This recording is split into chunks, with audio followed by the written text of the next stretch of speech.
efforts.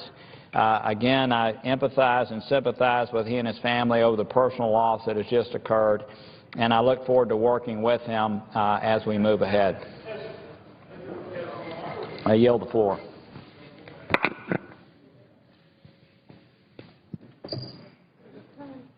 Under the previous order, the clerk will report the motion to invoke cloture. We, the undersigned senators, in accordance with provisions of Rule 22 of the Standing Rules of the Senate, hereby move to bring to a close the debate on the nomination of Richard Cordray of Ohio to be Director of the Bureau of Consumer Financial Protection, signed by 18 senators. By unanimous consent, the mandatory quorum call has been waived. The question is it the sense of the Senate that debate on the nomination of Richard Cordray of Ohio to be the Director of the Bureau of Consumer Financial Protection for a term of 5 years shall be brought to a close? The yeas and nays are mandatory under the rule. The clerk will call the roll. Mr. Alexander, Ms. Ayotte, Ms. Baldwin, Mr. Barrasso, Mr. Baucus, Mr. Beckidge, Mr. Bennett, Mr. Blumenthal, Mr. Blunt, Mr. Bozeman, Mrs. Boxer, Mr. Brown, Mr. Burr, Ms. Cantwell, Mr. Cardin, Mr. Carper, Mr. Casey, Mr. Chambliss, Mr. Chiesa, Mr. Coates, Mr. Coburn, Mr. Cochran, Ms. Collins, Mr. Coons, Mr. Corker. Yes. Thank you.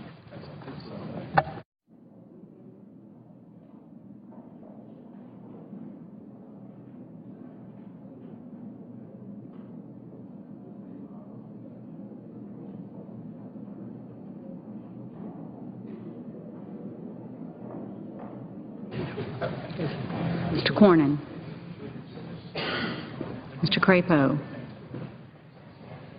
Mr. Cruz, Mr. Donnelly, Mr. Durbin,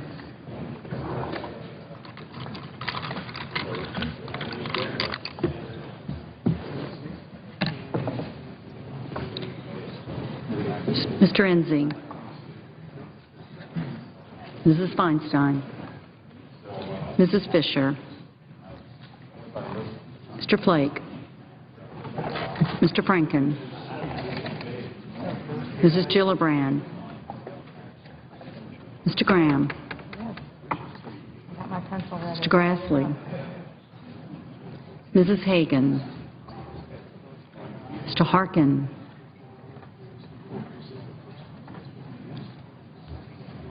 Mr. Hatch, Mr. Heinrich, Ms. Heitkamp, Mr. Heller, Ms. Hirono, Mr. Hoven, Mr. Inhofe,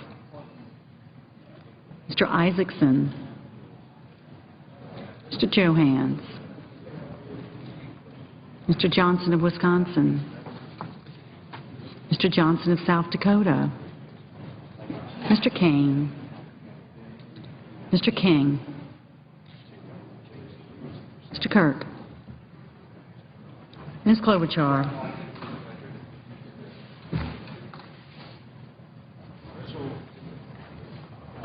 Ms. Landrieu,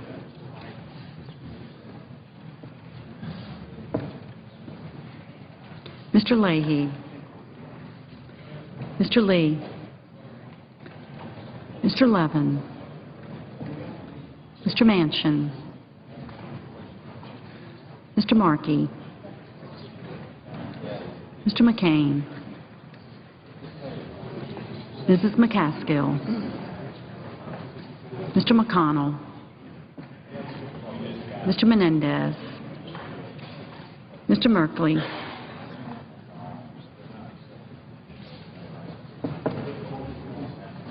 Ms. Mikulski, Mr. Moran,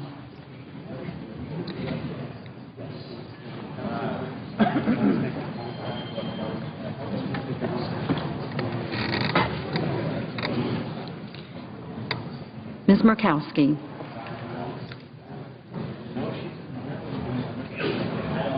Mr. Murphy, Mrs. Murray, Mr. Nelson, Mr. Paul,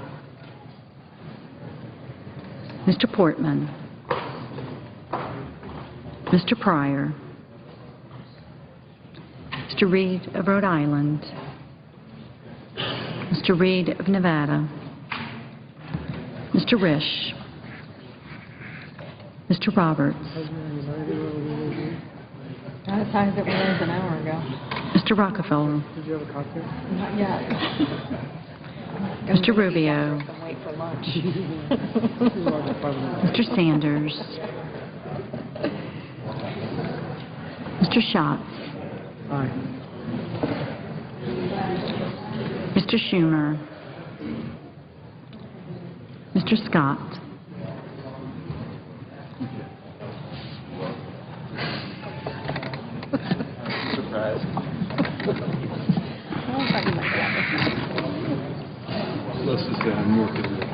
Mr. Sessions,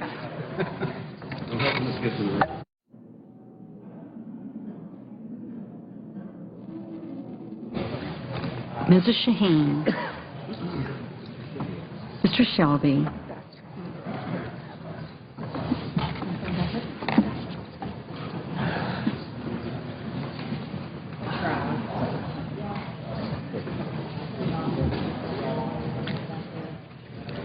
Ms. Stabenow, Mr. Tester, Mr. Thune, Mr. Toomey, Mr. Udall of Colorado, Mr. Udall of New Mexico, Mr. Vitter, Mr. Warner, Ms. Warren, Mr. Whitehouse, Mr. Wicker, Mr. Wyden.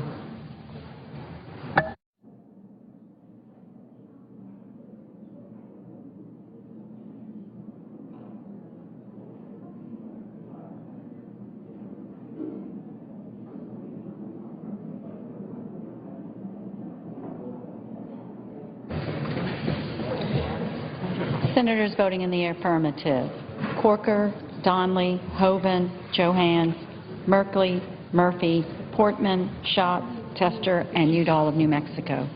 Aye. Mr. Pryor, aye. Senators voting in Mr. Bekich. Mr. Bekich, aye. Senators voting in the negative: Crapo and Enzi.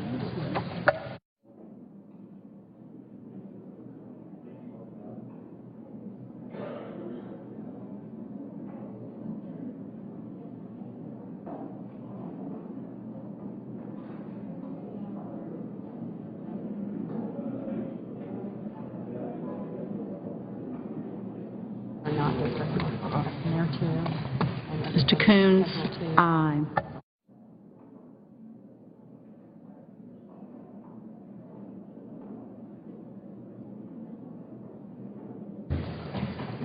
Mr. Isaacson, aye.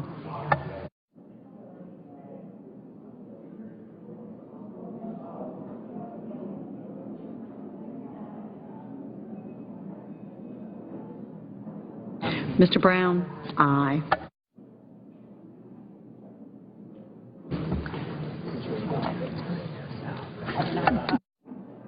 Mr. McCain, aye. Mr. Manchin, Mr. Manchin, aye. Mr. Menendez, Mr. Menendez, aye. Ms. Mikulski, Ms. Mikulski, aye.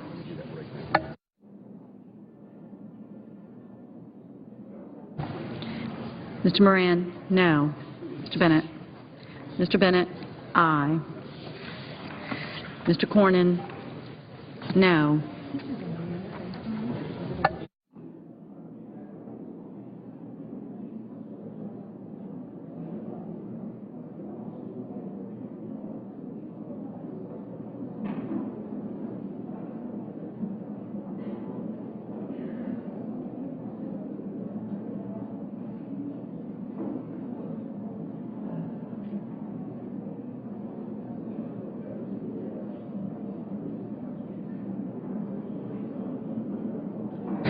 Mr. Graham? Aye.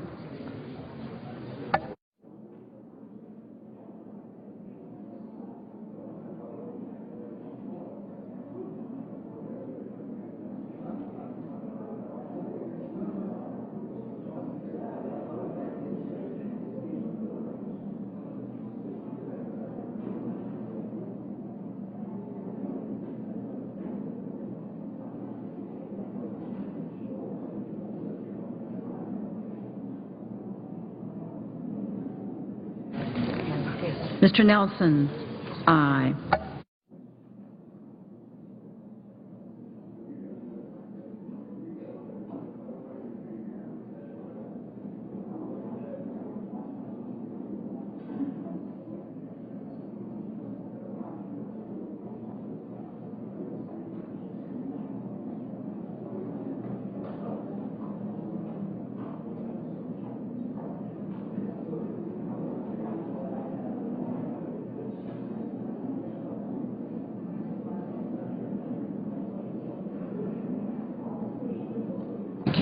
Mr. Leahy? Aye.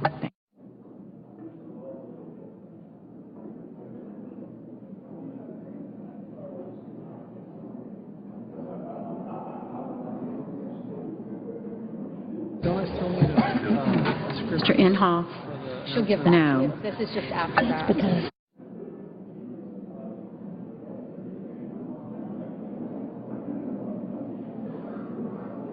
Mr. Durbin? Aye. Mr. Burr? No.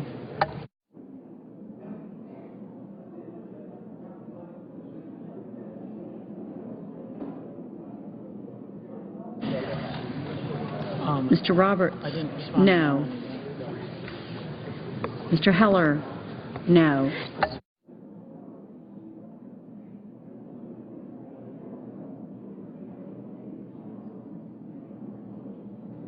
Mr. Rockefeller?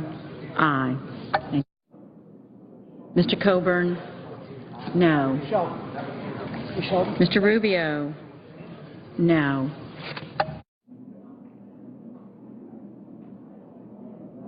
Mr. Whitehouse? Aye.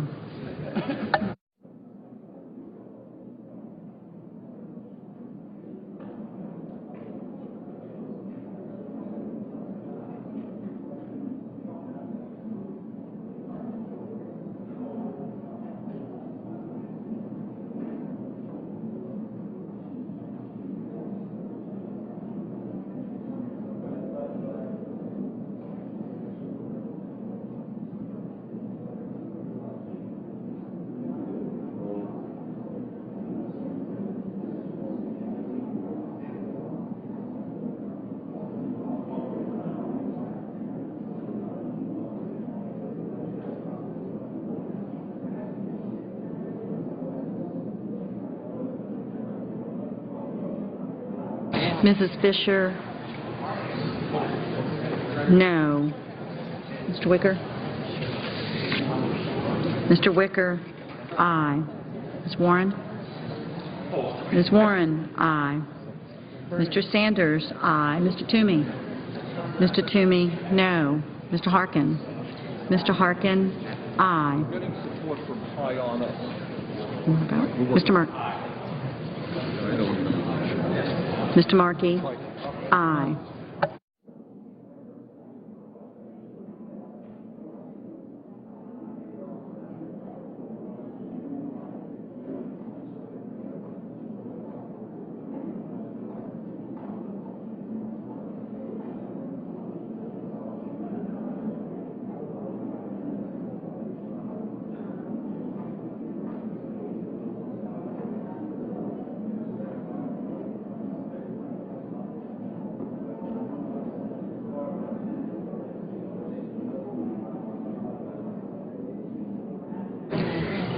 Ms. Ayotte? Aye.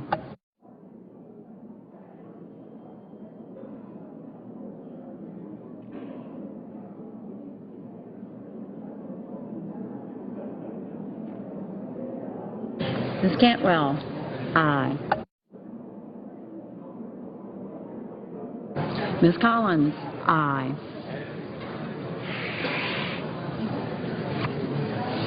Mr. Vitter? No. Mr. Johnson? Mr. Johnson of South Dakota? Aye. Mr. Franken? Mr. Franken? Aye. Mr. Grassley? No.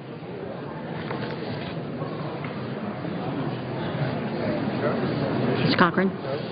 Mr. Cochran? No. Mr. Warner? Aye. Mr. Risch? No.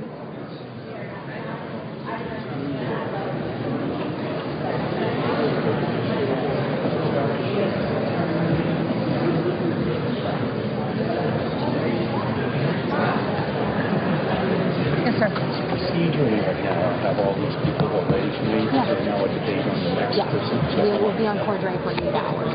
Oh, so now I'm...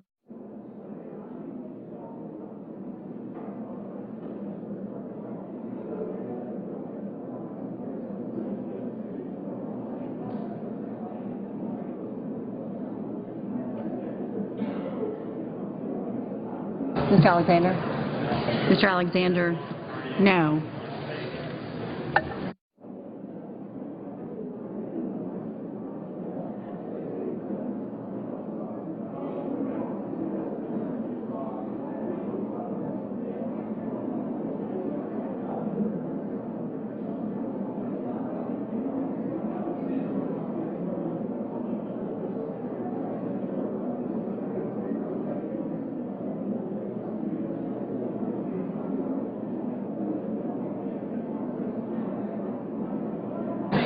Ms. Heitkamp? Aye. Mr. Cardin? Mr. Cardin? Aye. Mr. Casey? Mr. Casey? Aye. Mrs. Feinstein? Aye. Mr. Paul? Mr. Paul? No. Mr. Bozeman? No.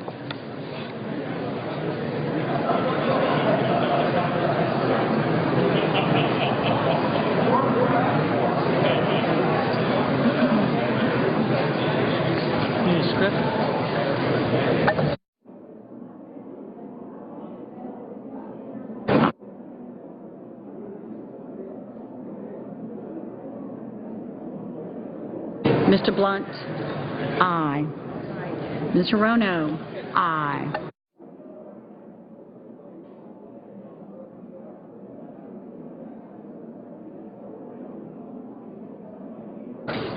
Mr. Lee? No.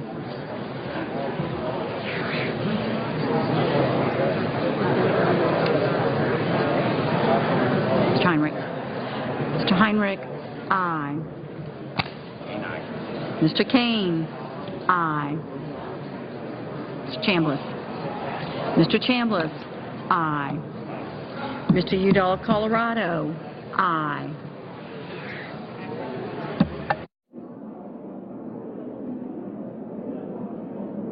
Ms. Landrieu? Aye.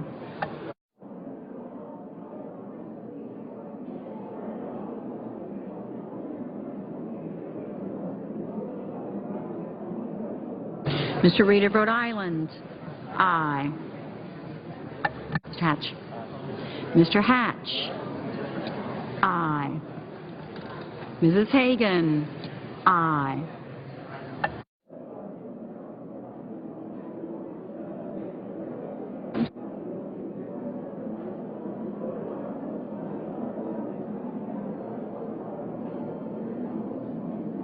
Mr. Scott?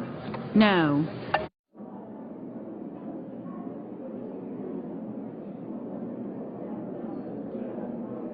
Mr. Cruz? No.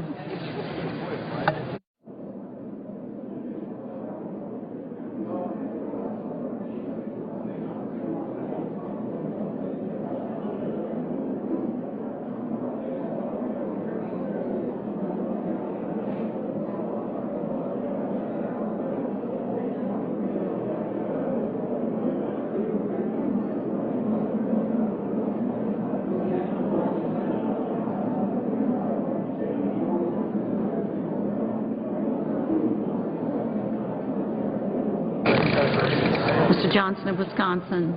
No. Ms. Murkowski? Aye.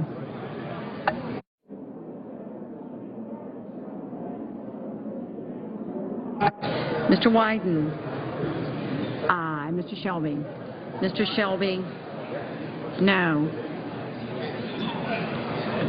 Mr. Coates? No.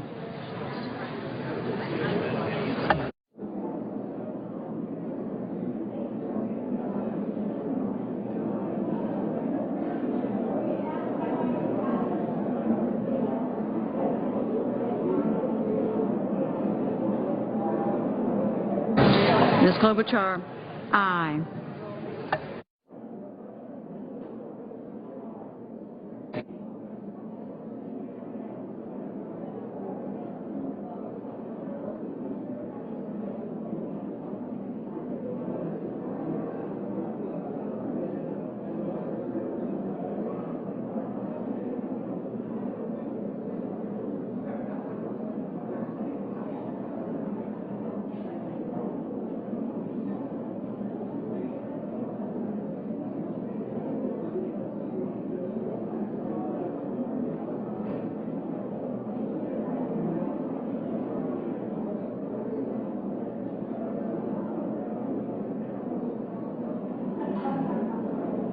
Mrs. Murray? Aye. Mr. Schumer? Aye. Yes, sir.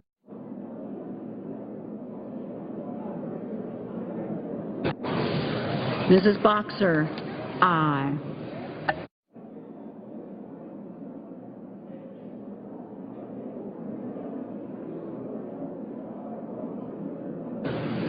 Mr. Chiesa? No.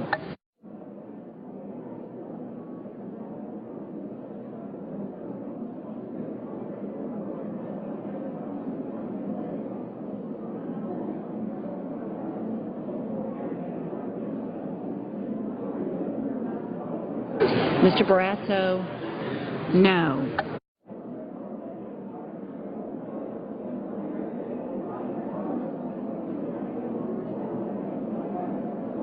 Mr. Baucus? Aye.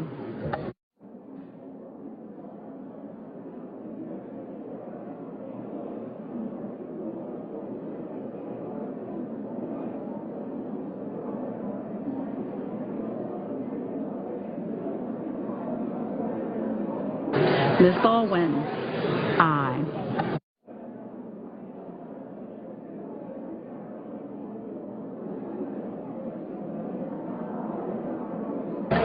Mr. McConnell? No. Mr. Thune? No.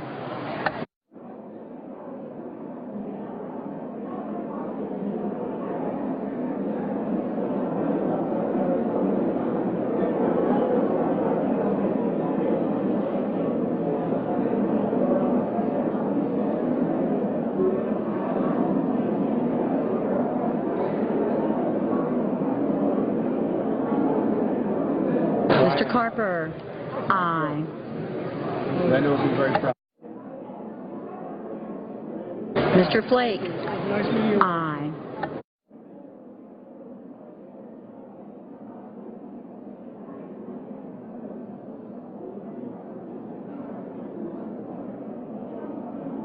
Ms. Stabenow? Ms. Stabenow? Aye. Mrs. McCaskill? Aye.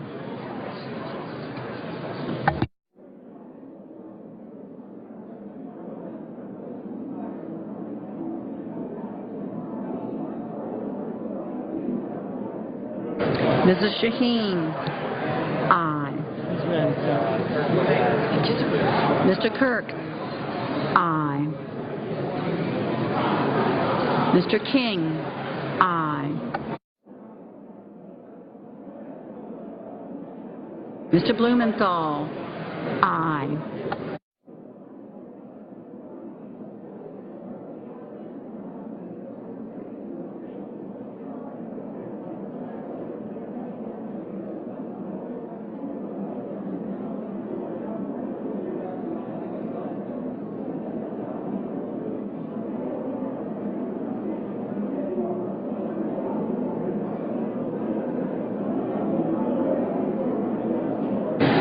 Mrs. Gillibrand, aye.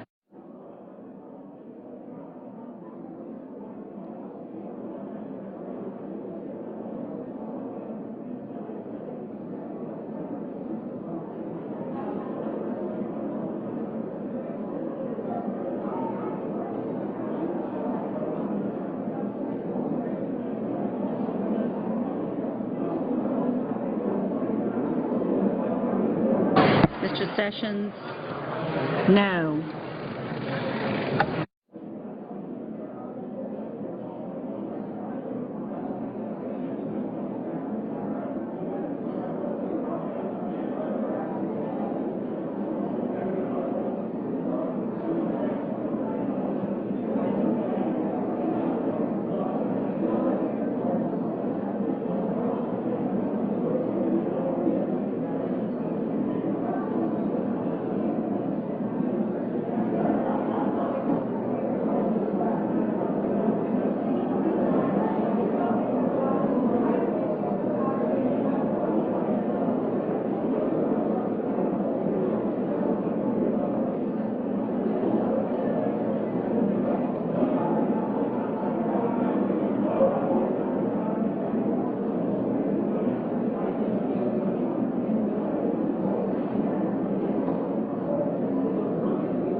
Mr. Levin. Mr. Levin, aye.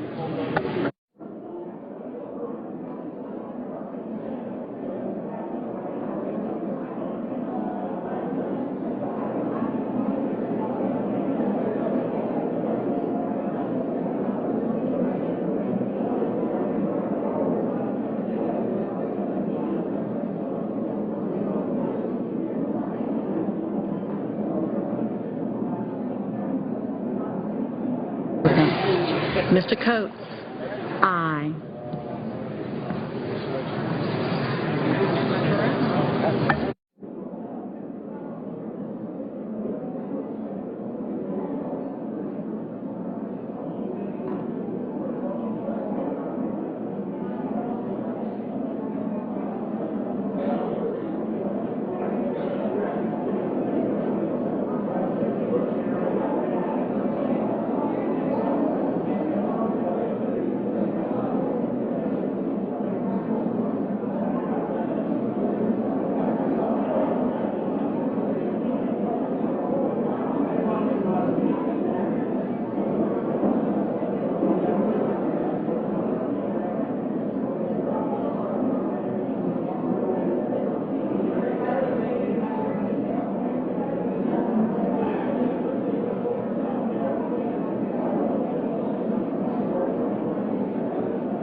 Mr. Reed of Nevada? Aye.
Are there any senators wishing to change their votes?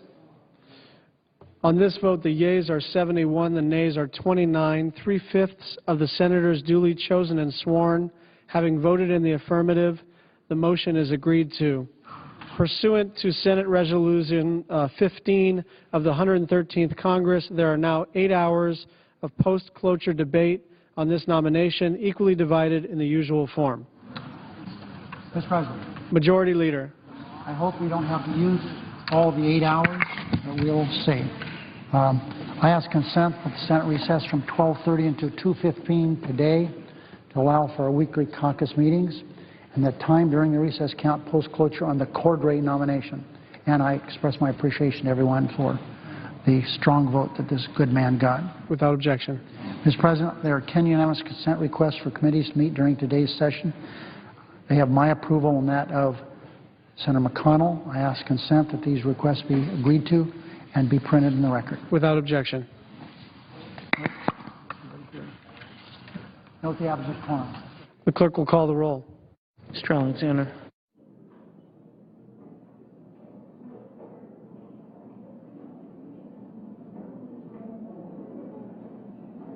Mr. President, Majority Leader. consent the quorum call be terminated. Without objection. What I should have done, and I do now, is that the time during this quorum call be divided equally between both sides. Without objection. Note the absence of quorum. The clerk will call the roll. Mr. Alexander.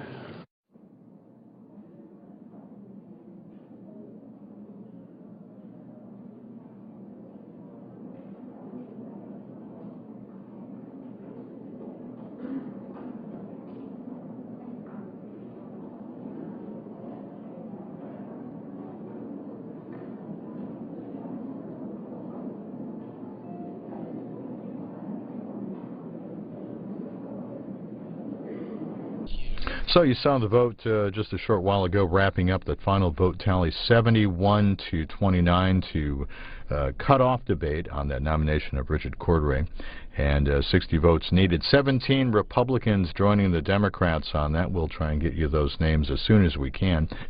In the meantime, here's a portion of what Majority Leader Reid and Senator John McCain had to say a while ago on the Senate floor. Mr. President, we are, after required amount of debate, we are going to move forward with the Cordray nomination, which has been held up for some period of time. I would like to thank everybody on both sides of the aisle who have engaged in this debate and discussion. I'd particularly like to thank all of my colleagues last night who engaged in a maybe long, which is our custom, but I think productive discussion of the many of the issues that separate us, particularly this impending possible what many of us believe to be crisis in the history of the United States Senate. And I want to thank both our leaders, Senator McConnell and Senator Reid, and so many others who have been actively engaged in the conversations that have been going on. I look forward to the vote as soon as possible on Mr. Cordray. I thank all of my colleagues for an evening that I thought was very important in our relations in the United States Senate.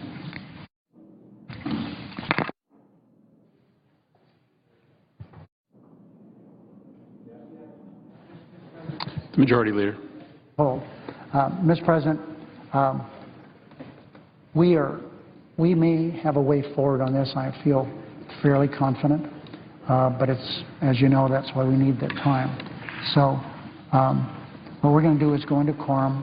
I think everyone would be well advised if they didn't talk about a lot of substantive matters. If we want to talk about Senator Markey, that's fine. But we have a few little I's to dot and T's to cross, and I need my, I have to speak to the Vice President. We're going to have a phone call with Durbin, Schumer, and Murray, so everything's doing well. Now, Mr. President, I will say that I hope that everyone learned the lesson last night, that it sure helps to sit down and talk to each other, or either stand and talk, whatever it is, It was a very, very good meeting. It lasted 4 hours. People were still as highly engaged at the end of that 4 hours as they were at the beginning. So I think we see a way forward that will be good for everybody. And there are a lot of accolades to go around to a lot of people, and I certainly appreciate my wonderful caucus. One of my senators told me this morning, and I don't mean this to, something like this will give a person a lot of humility. That person, that senator, said to me, doesn't matter what you ask me to do, I will do it. So I would hope that this is not a time to flex muscles, but it's a time I'm going to tell one person and no one else how much I appreciate their advocacy, their persuasiveness, persistence, and I'm trying to think of a word that really describes this man. It's hard to find. I was told by another senator, do you know what this man did? I said, you know who he reminds me of? Bob Kerrey. I hope that's doesn't disparage John McCain, but John McCain is the reason we're at the point we are. A lot of people have been extremely helpful, but this is all directed toward John McCain from me. No one was able to break through but for him. And he does it at his own peril. And so everyone, we're going to have caucus day. We'll explain in more detail the direction we're headed. I think everyone will be happy.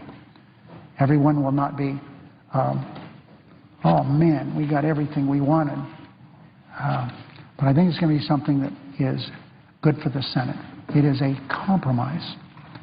And I think we get what we want, and they get what they want. Not a bad deal. I would note they have some quorum. And that was Majority Leader Reid a bit earlier this morning on the floor of the Senate. Here's how the Huffington Post is reporting the tentative deal. The Huffington Post saying the Senate began stepping back from the nuclear brink Tuesday as leaders were said to be close to cutting a deal to approve 7 of President Barack Obama's long-block nominees. The deal, which was negotiated primarily between Senate Majority Leader Harry Reid and Senator John McCain, was described by a Senate Democratic aide as one in which the Republican Party will allow votes to confirm the 7 executive nominees, provided that Mr. Obama replaces his 2 nominees to the National Labor Relations Board with 2 other names. Those nominees then would have a commitment in writing from the GOP leadership to get a vote. The Democratic aide said. That, again, how the Huffington Post is reporting this morning's developments. We do know senators are meeting off the floor. We understand in about 45 minutes or so they'll have their party lunches and work some more on that deal. We intend to hear from you with your phone calls and your emails about 12:30 Eastern. We're always ready for your tweets. You can see the hashtag there on your screen at hashtag C-SPAN chat. Let us know what you think.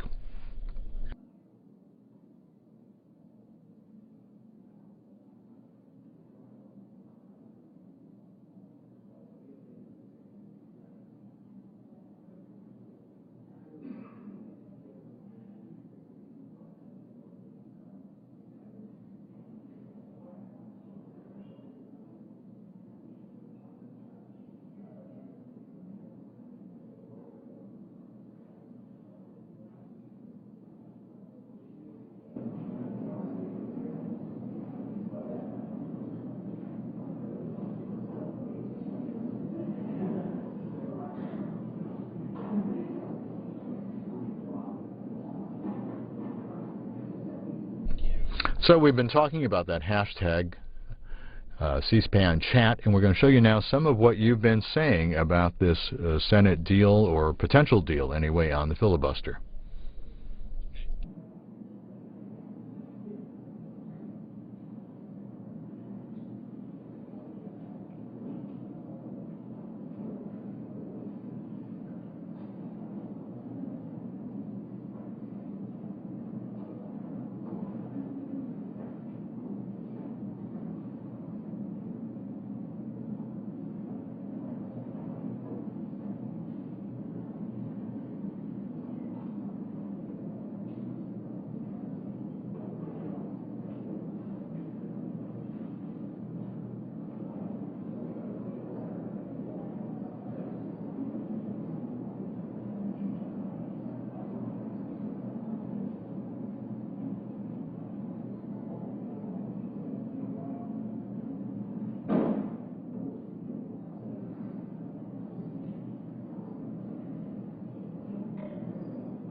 So again, we're watching the Senate floor. A reminder, this vote that moved forward the nomination of Richard Cordray to run the Consumer Financial Protection Bureau doesn't mean he's been confirmed.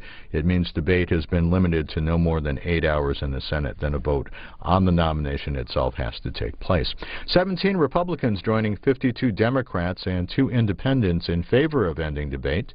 Here is the names of the 17 Republicans who crossed party lines to vote with the Democrats on this one.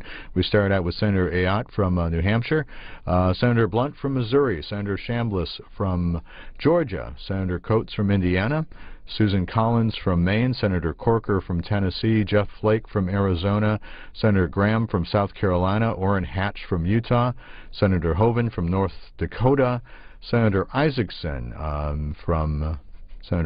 also from Georgia, I believe, Senator Johans from Nebraska, Senator Kirk from Illinois, Senator Murkowski from Alaska, Senator Portman from Ohio, and Senator Wicker from Mississippi. That's the list as we have it now of the Republicans crossing party lines to vote with the Democrats to end debate. As this deal is being worked out off stage, if you will, behind closed doors. We expect more information as the senators meet for their party lunches in about a half hour. So again, you can see some of your tweets there on the screen. We'd like to hear from you and your chance to call in and get your emails in coming up in about a half hour or so here on C-SPAN 2.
Mr. President. Senator from Oregon. Thank you, Mr. President. I ask the quorum call be lifted. Without objection. Thank you, Mr. President. I thought I would just make a couple of comments regarding the activities of this chamber. A few minutes ago, we voted 71 votes in favor of closing debate on the nomination of Richard Cordray as Director of the Consumer Financial Protection Bureau, the CFPB. Now, the CFPB is vested with the responsibility of protecting consumers from predatory financial practices. Now, we all discovered in the run-up to the Great Recession just how important this protection is. We had many, many crazy predatory practices. On credit cards, we had fees that came out of nowhere and shifting time periods from month to month in terms of when the payments were due, and even shifting destinations of where the credit card payments got mailed to. Also, fees could be racked up on unsuspecting consumers. And certainly we found out in mortgages how important financial protection is, because we had, starting from 2003 forward, a booming industry in predatory teaser rate mortgages, where the mortgages were 4% for 2 years, and then they were changed after 2 years to 9%. Now, you would think most would-be homeowners would look at that deal and say, well, that's not a good deal. But here's what happened. They went to a mortgage broker, and the mortgage broker said, I am your financial advisor. Now, mortgages have gotten very complex and very thick, and there's lots of fine print, so you are paying me to sort through and find the best deal for you. And so our first-time home buyers, they trusted their mortgage brokers, and unbeknownst to the new homeowner, those brokers were being paid kickbacks called steering payments. They're being paid special bonuses outside the framework of the deal in order to steer the customer, the unsuspecting first-time home buyer, into a predatory loan when the first-time customer actually qualified for a prime rate, fixed rate mortgage. Well, those mortgages, those predatory mortgages, proceeded to be put into securities. Those securities were bought up by financial institutions across America and beyond, because the folks who were buying the securities understood that in a couple of years the interest rate would go way up and they'd make a lot of money off those securities. So this was a system rigged against the first-time home buyer, against a home buyer who wanted to start their journey to owning their piece of the American dream. Well, those predatory practices should never have been allowed. Some here will remember. They will remember that the responsibility for consumer protection was vested in the Federal Reserve. But what happened in the Federal Reserve? Well, the Federal Reserve carried on with its responsibility on monetary policy, but it's put its responsibility for consumer protection down in the basement of their building. They locked the doors. They threw away the key. And they said, let the market be the market. They abandoned our consumers across this country. That's why we need a Consumer Financial Protection Bureau that doesn't have a conflict in its mission, that's not obsessed with a different mission, such as monetary policy. We need a bureau that says new predatory techniques will crop up, and we will try to end them. Try to end practices in predatory payday loans that can charge 350 to 550% interest on unsuspecting citizens.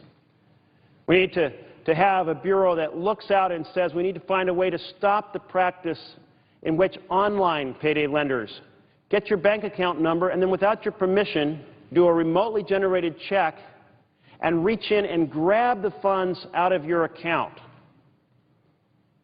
Oh, the list of predatory practices is endless, because the human mind is endlessly inventive. So we have an important bureau, but an important bureau that cannot do its job unless there is a director to run it. Now, it is 2 years ago that Richard Cordray was nominated to head the bureau. He's been waiting to get cloture on his nomination and a subsequent vote for 2 years. He's been an interim, if you will, appointee during that period of time, and by all accounts, from everything I've heard of folks in this chamber, doing a very, very good job, working very hard with the great technical details of the financial world to find a fair and solid way forward. And so the fact that his nomination, so long delayed, is not a reflection on him personally. In fact, many senators who have opposed allowing the vote to take place have come forward and said, it's not about him personally, it's about the Consumer Financial Protection Bureau. 43 senators in this chamber wrote a letter to say they would oppose any nominee for the Consumer Financial Protection Bureau. It was a bold attempt to change back to a situation where there was no one to fight for consumer protection in this nation for our citizens. Today we end that drama in favor of fairness for American citizens, in favor of taking strong action against predatory mortgages and the predatory practices of the future. And in 8 hours, we will be voting up or down on his nomination, as we should have long ago. But let me shift gears here and say that the vote we took today is symbolic of much more than just the important function of establishing an effective Consumer Financial Protection Bureau. The vote we took a short while ago is central to ending the paralysis that has generally haunted this chamber. Now, that paralysis is something new. In the time from Eisenhower's presidency through Ford's presidency, there was not one filibuster of an executive nominee. And President Obama's 4.5 years, there have been 16 such filibusters. So if we talk about the norm and tradition of the Senate, the norm and tradition of the Senate is a reasonably timely up and down vote. That is the tradition. And it's a tradition that fits with the Constitution. The Constitution calls for a supermajority for treaties to be confirmed, but it only embeds a simple majority requirement for nominations. And there is reasoning behind that, because our founders envisioned 3 co-equal branches of government. They could never have envisioned that it would be okay for the minority of one branch to be able to deeply disable another branch, be it the executive branch or be it the judiciary.